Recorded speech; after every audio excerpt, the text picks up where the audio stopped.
अजित पवार यांच्यानंतर जयंत पाटील अर्थ खातं उत्तम सांभाळू शकतात असं वक्तव्य सुषमा अंधारे यांनी केलंय।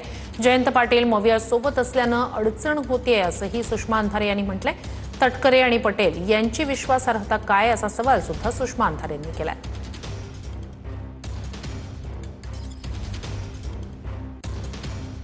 महाराष्ट्राच्या राजकारणात सध्या खूप मोठ्या राजकीय घडामोडी सुरू असल्याचं चित्र बघायला मिळतंय। पुढच्या 1.5 महिन्यामध्ये महाराष्ट्राच्या राजकारणामध्ये राजकीय घडामोडी मोठ्या प्रमाणावरती घडतील अशा पद्धतीच्या चर्चा सुरू झालेल्या आहेत। त्या नेमकं काय घडणार आहे त्याची उत्सुकता खरं तर महाराष्ट्राच्या जनतेला लागल्याचं आपल्याला बघायला मिळतं। या सगळ्याच्या अनुषंगाने बोलण्यासाठी शिवसेनेच्या उपनेत्या सुषमाताई अंधारे आहेत माझ्यासोबत बोलण्यासाठी। ताई, स्वागत आहे TV9 मराठीमध्ये।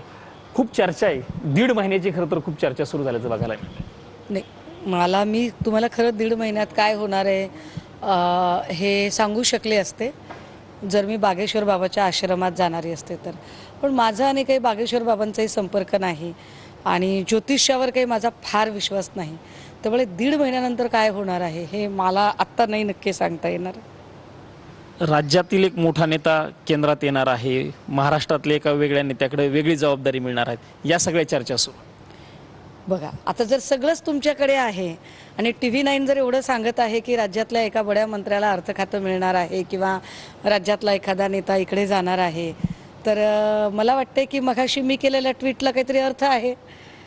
म्हणजे बावनकुळे जे ढोंग करत आहेत की देवेंद्र फडणवीस हे माझे एकमात्र नेते आहेत, तर तसं नाही आहे।